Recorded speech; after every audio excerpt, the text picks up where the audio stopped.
غفران سے سنا ہے تو لوگ انہی کو پکڑے، ہمیں کوئی کیوں پکڑے گا؟ اس میں آسانی ہوتی ہے، تو یہ چیزیں ہوتی ہیں۔ تو بہت بڑے محدث تھے، علم حدیث پر بڑی نظر، بڑی گہری نظر، علم قرآن پر بھی بڑی گہری نظر۔ تو غوث پاک کی محفل میں تقریر میں ایک صاحب جاتے تھے، ان سے ابن الجوزی کے تعلقات تھے، تو وہ جائیں تقریر سن کے آئیں تو یہ تانا دے آپ تو وہاں جاتے ہیں، آپ وہاں جاتے ہیں۔ ایک دن انہوں نے کہا آپ نہ جایا کریں، اس کے بعد کیا ہے کیوں جاتے ہو؟ کہا آپ جائیں تو سمجھے نا کہ اس کے پاس کیا ہے، آپ چلیے میرے ساتھ، آپ بیٹھے بیٹھے وہاں ڈینگے مارتے ہیں، کبھی چلیے تو صحیح سنیے کہ کیا ملتا ہے وہاں۔ اس لیے کہ روکنا آسان ہے لیکن گلاب کی خوشبو پر لوگ پیرا نہیں بٹھا سکتے، اور جسے اللہ دیتا ہے، اللہ پاک جسے عطا کرتا ہے، پھر اس کو احسار میں نہیں لیا جا سکتا۔ اس لیے اللہ کی رضا پہ راضی رہنا چاہیے۔ ابن الجوزی سے کہا آپ ایک بار چلے میرے ساتھ، ایک مرتبہ ایک بار چلے تو صحیح، ایک بار چلے تو صحیح۔ دیکھو محفلوں میں جانے والے بھی ایسے ملنے چاہیے کہ مخالفین کو کھینچ تان کے لائے، چلے تو صحیح، چلے تو صحیح۔ اس زمانے میں غوث پاک کی محفل میں کھینچ کے لاتے تھے، آج کی محفل میں غلامان غوث پاک کے پاس لانا چاہیے۔ دوسرے لوگ اپنی مولوی کے یہاں لے جاتے، آپ اپنے سنی علماء کے یہاں لائیے، چلو تو اور کہتے ہیں تمہارے سنی علماء تو لڑنے کی بات کرتے ہیں، اس کو کہتے چل تو صحیح، سن تو، لڑنے کی بات کون کرتا ہے؟ لوگوں نے بدنام کر رکھا ہمارے علماء کو، ورنہ ہمارے علماء نے کبھی لڑائی کی بات نہیں کی ہے۔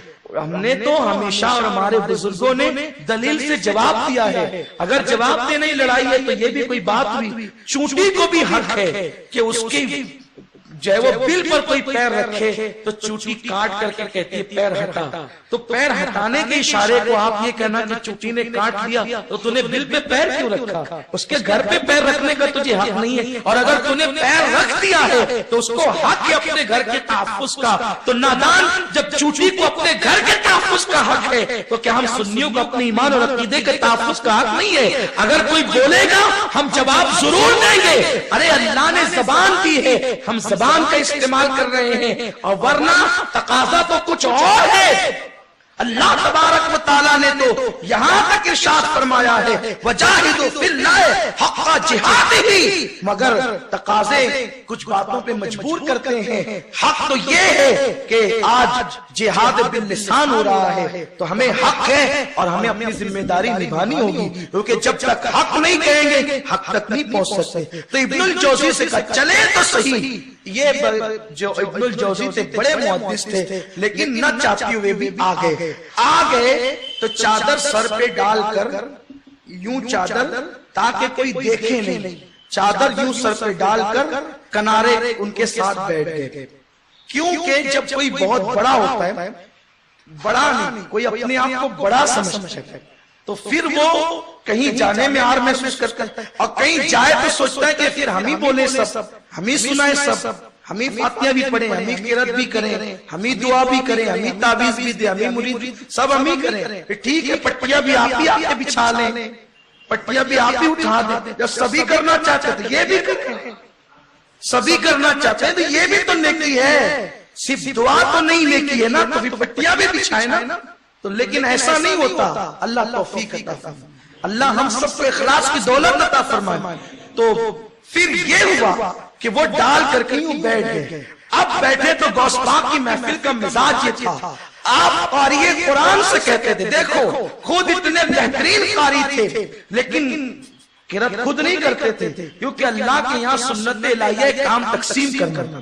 تو آپ نے قاری سے کہا قرآن پڑھ، اور وہ قرآن کی ایک آیت پڑھتا اپنے انداز میں۔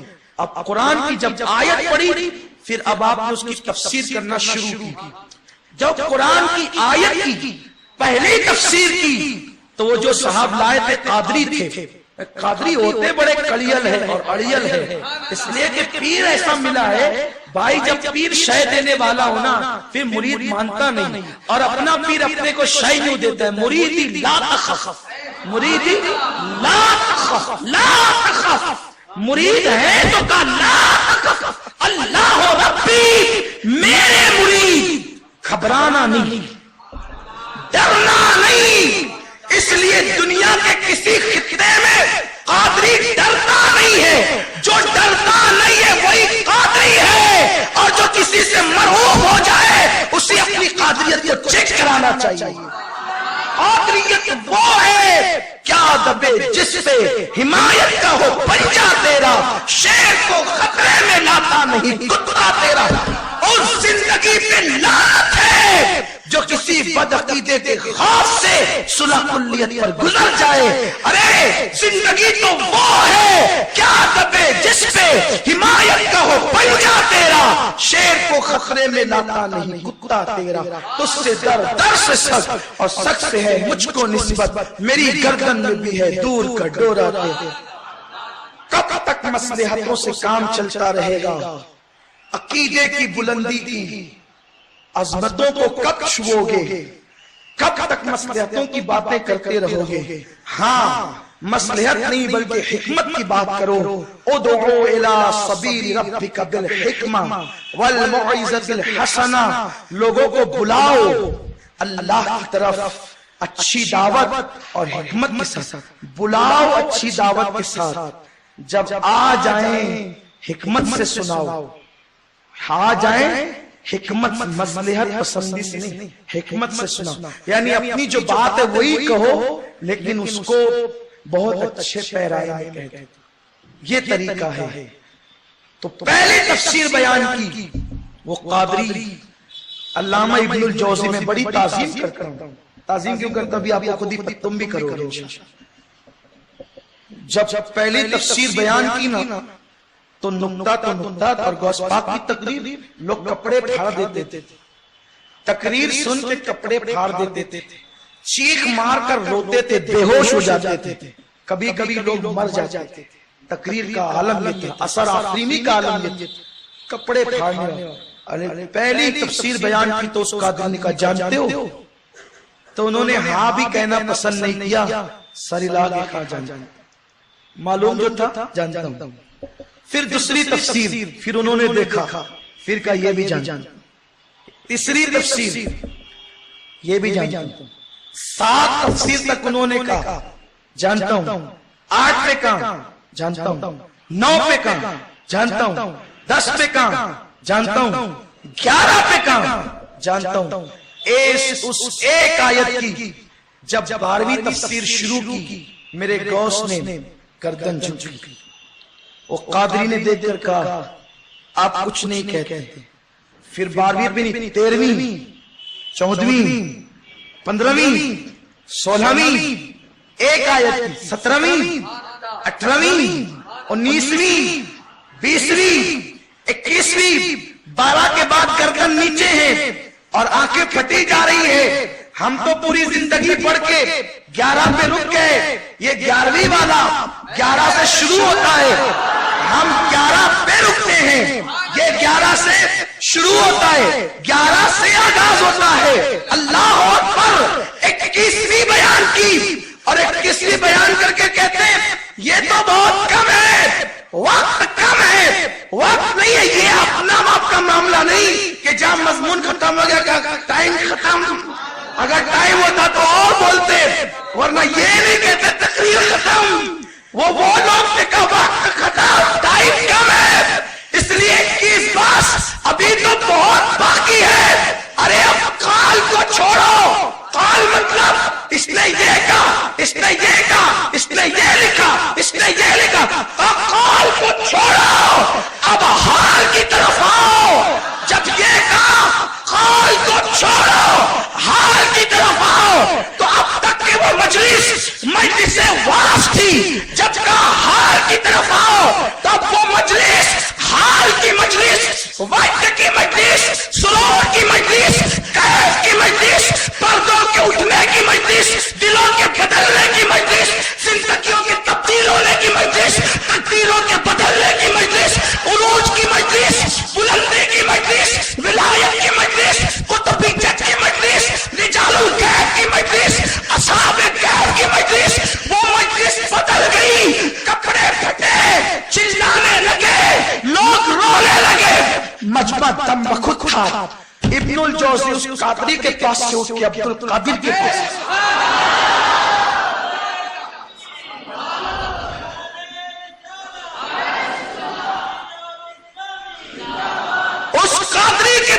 اٹھ کر میرے غوث کے اور وہ قدموں میں تڑپ رہے تھے، قدم پکڑ کے کہتے تھے، وہ صحیح کہتے ہم پڑھ کر یہاں تک نہیں پہنچے، آپ کی شان میں توبہ کرائیں اور اپنے غلاموں میں شامل فرمائیں۔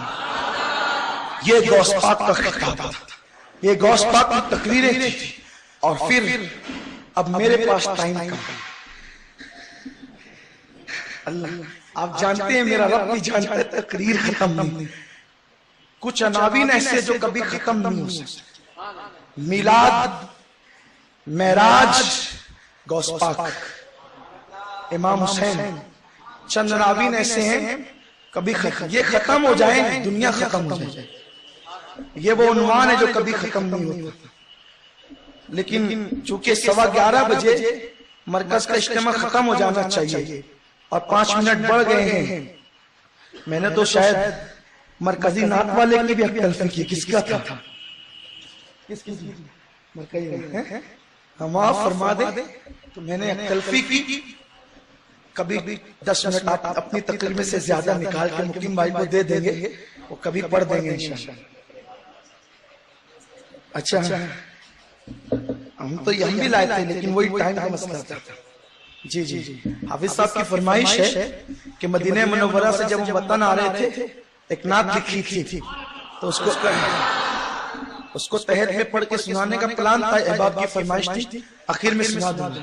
بہرحال وقت ختم ہوتا ہے تو غوث پاک کی محفل وہ محفل ہوا کرتی تھی، لوگ بدل جاتے تھے، اور حال یہ تھا ایک مرتبہ سرکار غوث پاک کی محفل میں دیکھا کہ تقریر شروع ہوئی، بادل جم گئے اور بارش شروع ہوئی۔ غوث پاک نے کہا یوں دیکھ کر، اللہ میں ان کو تیرے لیے جمع کرتا ہوں اور یہ بارش سب کو منتشر کر دیتی ہے، بس اتنا کہنا تھا کہ بارش تھم گئی۔ ایک مرتبہ تقریر کر رہے تھے، ایک چیل جو وہ چی چی کرتے ہوئے گزری، جب غوث پاک کے سر پہ آئی 2 ٹکڑے ہو کر کے گر گئی۔ آپ اٹھے، تقریر بند کی، اٹھے اور اٹھنے کے بعد جوڑا چھوڑ دیا، وہ چیل پھر پرواز کرنے لگی۔ تو اختتام پیاس کر رہا تھا، شاید آپ نے سنا بھی ہوگا، غوث پاک کی محفل وہ محفل ہوتی تھی جس میں شرکت کرنے کے لیے اللہ کے پیارے حبیب تشریف لاتا، آقا تشریف لاتا۔ ایک مرتبہ یوں ہوا کہ چلے وہ تو آپ نے سنا ہی ہے کہ آقا نے جو ہے وہ شرکت کی، لیکن اشارہ دے کر کے بس گزرتا ہوں، دوسری طرف آتا ہوں، کیونکہ سردی کے موسم میں اکثر ایسا ہوتا ہے کہ تقریر سنتے سنتے مقرر اتنی لمبی کر دیتا ہے کہ کبھی پیشاب کی حاجت ہو جاتی ہے، پیشاب لگنے لگتی ہے، تو اب عنوان اتنا اچھا چل رہا ہے، جائے کیسے؟ چلے عنوان اگر اچھا نہیں چل رہا ہو تو اٹھنے سے ڈر لگے کہیں مولانا ڈانٹ نہ دے کہ کہاں جا رہے ہو، تو کیا جواب دیں گے؟ ضرورت بھی ہے، واہ رے میرے غوث تیری عظمتوں پر۔ تقریر کر رہے تھے، شیخ علی ابن ہندی کو حاجت لگی پاخانے کی، بیت الخلا کی حاجت لگی، تقریر کرتے کرتے اپنی چادر اٹھائی اور ان کے سر پہ ڈال دیا، تقریر کرتے کرتے ڈال دیا چادر۔ ہم کس غوث کے ماننے والے؟ خدا کی قسم جس کو غوث کا دامن مل گیا خوش نصیب، اور جگہ مانگ کے ملتا ہے وہاں بغیر مانگے ملتا ہے۔ اللہ نے جو عنایتیں دی نا، جو کرم کیا میرے غوث کو، خصوصی کرم، وہ محبوب سبحانی ہے، اللہ نے ان کو محبوب بنایا، محبوب خدا کا بھی محبوب ہے اور خدا کا بھی محبوب ہے۔ حاجت ہے، ہمیں نہیں پتا کس کو کیا حاجت ہے، اس لیے اپنے طور پہ بولے جا رہے ہیں، جب تک جی میں آئے گا بولیں گے، لیکن پبلک تو بیچاری محبت کرتی ہیں، لوگ آپ کی محبتیں سنتے رہتے ہیں، کبھی کبھی حاجت ہوتی ہے، ان کو تھی پاخانے کی حاجت، اور بیٹھتے تھے بالکل غوث پاک کے قدموں میں، منبر کے پاس قریب بیٹھتے تھے۔ آقا نے اٹھایا اور ڈال دی چادر ڈالی تو شیخ علی ابن ہندی نے اپنے آپ کو ایک جنگل میں پایا، وہ بھی دریا کے کنارے۔ غوث کو معلوم ہے کہ حاجت کیا ہے اور اس کے لیے انتظام کیسا ہونا چاہیے۔ ارے صحرا میں نہیں پہنچا دیا، جنگل میں، یہ پانی ڈھونڈتے رہیے دریا کے کنارے۔ اور پھر اس کے بعد ہوا یوں، یہ گلے میں چادر لٹکائے ہوئے جو ہے وہ بیٹھے ہوئے تھے. اب اسی حالت میں جنگل میں پہنچے, چادر اٹھائی اور ببول کے درخت پہ ڈالا اور بیٹھ کے فراغت کی اور وضو وغیرہ کیا. تو ابھی یہ جو ہے وہ گلے کی چادر ببول کے درخت سے اٹھا نہیں سکے تھے, کیونکہ کچھ ثبوت بھی تو فراہم کرنے تھے نا. ایسا نہیں ہو کہ کچھ خواب میں ہو گیا, خواب میں ہو گیا, ایسا نہیں ہوا. تو پھر کیا ہوا, جب یہ چادر اٹھا نہیں پائے تھے, وضو کر کے اٹھے کہ غوث پاک نے اپنی چادر ہٹا لی. چادر ہٹائے تھے, بالکل فریش بیٹھے ہوئے تھے, وضو کے قطرے بھی تھے اور فراغت کے بعد جو راحت لگتی ہے وہ راحت بھی تھی. لیکن سوچ رہے تھے کہ میں گیا کہاں تھا بھی. تو پھر خیال آیا کہ گھر سے جب آیا تھا محفل میں تو چادر ڈال کے آیا تھا, چادر کہاں گئی. تو یاد آیا کہ میں تو ببول سے اٹھایا ہی نہیں. اب جب یہ یاد آیا کہ میں تو ببول سے اٹھایا ہی نہیں, میرے غوث نے پھر سنا دل کی فریاد, پھر چادر ڈالی, پھر چادر چیک کی نہیں ملی, پھر چادر ڈالی. اب اپنے آپ کو وہی پایا. جب وہاں پایا تو پیشاب وغیرہ کے آثار موجود تھے, وضو کے پانی جہاں وضو کیا تھا گیلی جگہ موجود تھی, وہ دیکھ رہے ہیں. پھر چادر اٹھائی, ادھر چادر اٹھائی, ادھر میرے غوث نے اپنا دامن اٹھایا. اب چادر کے ساتھ محفل میں موجود. یہ غوث پاک کی محفل تھی, یہ غوث پاک کی محفلوں کا عالم تھا. اللہ اکبر. اور کبھی کبھی کوئی سو بھی جاتا, وہی سو گئے. شیخ علی ابن ہیتی سو گئے. دیکھو تقریروں میں اگر کوئی سو جائے, مقرر کو بہت موڈ آف ہوتا ہے. ایک سونے والے پر, دوسرا بیٹھ کے بات کرنے والے پر, تیسرا ادھر ادھر دیکھیں, کیونکہ وہ بیچارہ اپنی پوری انرجی لگا دیتا ہے مائک پر, اور آپ ادھر دیکھیں ادھر. بہت غصہ آتا ہے. مجھے نہیں آتا, پہلے آتا تھا, اب نہیں آتا. جب سے یہ ایک آیت پڑھی تب سے نہیں آتا, پہلے آتا تھا. اس لیے کہ سرکار غوث پاک کا ہی کرم ہے کہ جس وقت میری عمر 14-15 سال کی تھی کم و بیش, تب سے میں تقریر کرتا ہوں.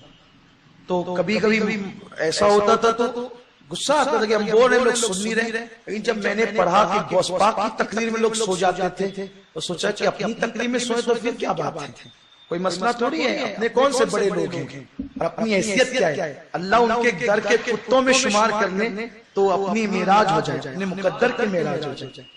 تو اس لیے کہ ان کا بن جانا بہت بڑی بات ہے. ان کے جو غلام ہو گئے, وقت کے امام ہو گئے. تقریر چالو تھی اور شیخ علی ابن ہیتی سو گئے. اب سو گئے تو ہوا یہ کہ میرے غوث نے تقریر بند کر دی, خطاب ہی بند کر دی, اور جا کے ان کے سامنے دست بستک کھڑے ہوئے. اب غوث پاک کسی مرید اور خلیفہ کے سامنے ہاتھ باندھ کے کھڑے ہو جائیں, کیا حال ہوگا. لیکن وہ سو رہے تھے, اپنی دھن میں تھے, سو رہے تھے. نیند بھی عجیب ہوتی ہے, اس پہ کوئی کنٹرول ہی نہیں ہوتا ہے. آدمی سو جاتا ہے, ٹھیک سو گیا تو سو گیا. ہمارے یہاں سو جائے تو وہ کھو جاتا ہے, جملے چھوٹ جاتے ہیں. وہاں سونے میں کیا ہوتا ہے, سبحان اللہ. غوث پاک ہے, خدا کی قسم, واہ کیا مرتبہ اے غوث ہے, بالا تیرا اونچے اونچوں کے سروں سے قدم. جب سو گئے تو ہاتھ باندھ کے کھڑے ہیں غوث پاک. لوگ حیران ہیں کیا ہوا. پوری مجلس پر سناٹا, خاموشی چھائی ہوئی, ایک دم سناٹا. پھر اس کے بعد یہ اٹھے, منبر پر آئے اور پھر خطاب شروع کیا. جب خطاب ختم ہوا, لوگوں نے اس کی حضور آج تو عجیب ہو گیا, کیا ہو گیا. آپ کھڑے ہو گئے علی ابن ہیتی کے سامنے, مجھ سے کیوں پوچھتے ہو, عجیب ہو گیا. علی ابن ہیتی سے پوچھو کیا ہوا. جب ان سے پوچھا کیا ہوا, کہنے لگے جب میری آنکھ بند ہوئی تو میں نے دیکھا کہ جب غوث پاک خطاب کر رہے تھے تو حضور بھی تشریف لائے تھے, مولا علی بھی آئے تھے, اور آقا کہتے تھے کہ علی دیکھو اپنا بیٹا کیسا خطاب کرتا ہے. یہ کہا حضور نے. تو پھر اس کے بعد غوث پاک مسکرا کے کہتے تھے علی ابن ہیتی سوتے سوتے دیکھ رہا تھا اور ہم جاگتے جاگتے دیکھ رہے ہیں. یہ شان میرے غوث کی. اور اختتام اسی پہ ہوتا ہے کہ یہ ساری جو چیزیں ملتی ہے یہ تو ان کا حصہ تھا جو ان کو ملا, لیکن ان کے صدقے کسی کو بھی مل سکتا ہے, وہ تو نہیں, اس کا کچھ صدقہ, اس کی ضرورت کیا ہے. دیکھو بس اپنے مبلغین کو خاص طور پہ اور آپ سب کے لیے عام طور پہ.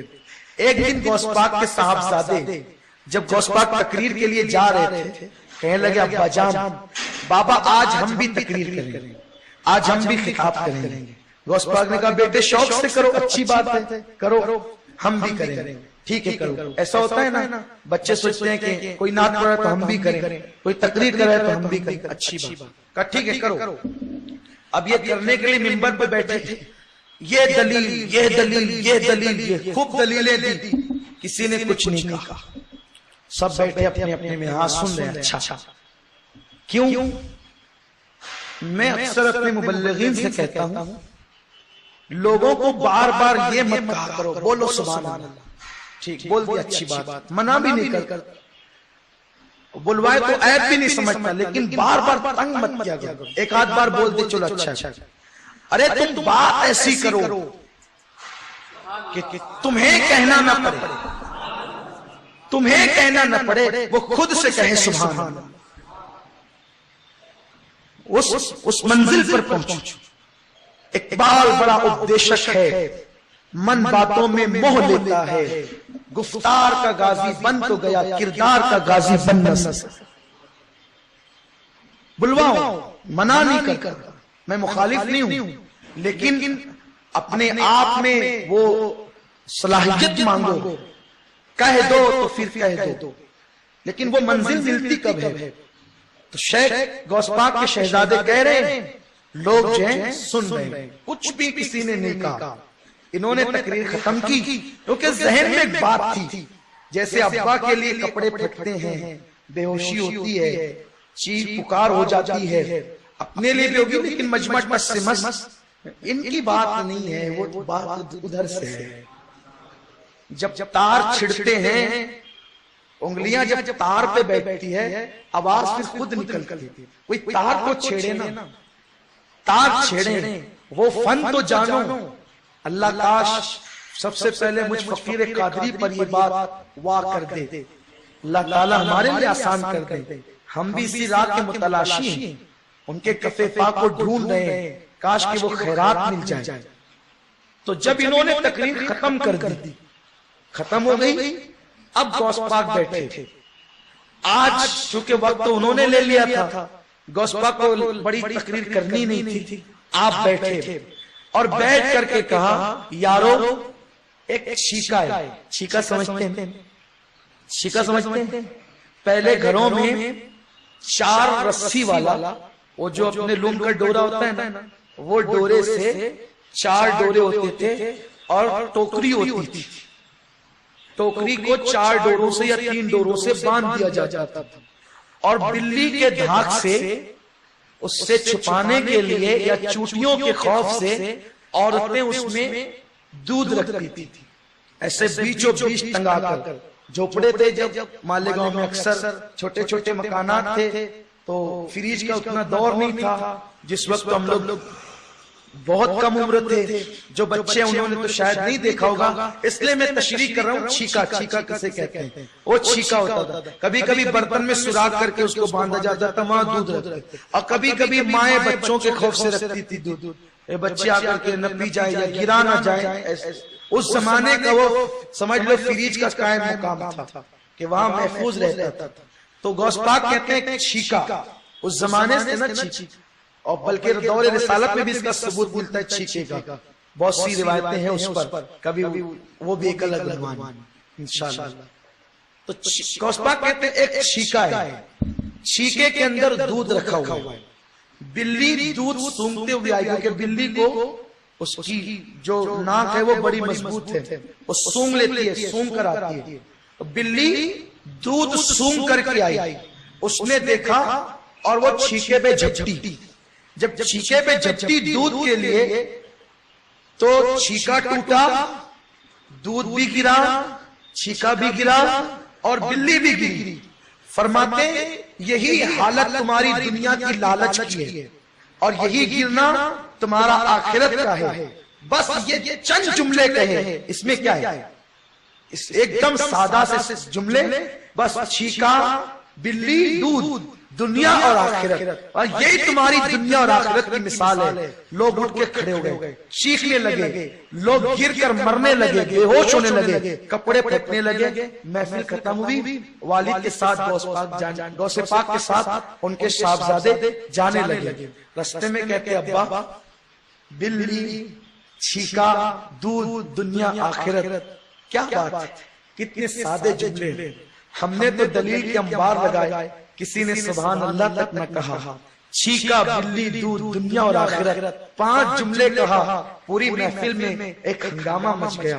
کہا بیٹا یہ منزل تمہیں بھی ملے گی, تم تقریر کرتے ہو نا دنیا سے داد لینے کے لیے, ہم تقریر کرتے ہیں نا یار کو منانے کے لیے. یہ فرق ہے. یہ اللہ وہ دن لائے. آج ہمارے یہاں اس پر بہت گفتگو ہو رہی ہے. تقریریں مؤثر نہیں ہوتی, قلمکار ہمارے لکھ رہے ہیں تقریریں مؤثر نہیں ہوتی, یہ نہیں ہوتا وہ نہیں ہوتا. میں کہتا ہوں جس تقریر میں نذرانے تقریر سے پہلے طے ہو جاتے ہیں, 25,000 بینک میں ہمارے کھاتے میں ڈالو, پھر آئیں گے اتنا دے دو, پھر آئیں گے ارے تو مقرر ہے کہ بھکاری ہے, بھیک مانگ رہے تو نبی کا نائب بنتا ہے, بھیک مانگ رہے. مانگنا حرام ہے. ہمارے امام سیدی اعلیٰ حضرت رضی اللہ تعالیٰ نے لکھا ہے, فرماتے تھے کہ محفل میلاد میں اگر کوئی نعت خواں نعت پڑھے اور اس کو 2 لڈو ملے اور وہ سوچے کہ میں نعت خواں اس لیے مجھے 2 لڈو ملے, فرماتے یہ 2 ہی لڈو اس کی نعت خوانی کا بدلہ ہو گئے, اب آخرت میں اس کو کوئی صلہ نہیں ملے گا.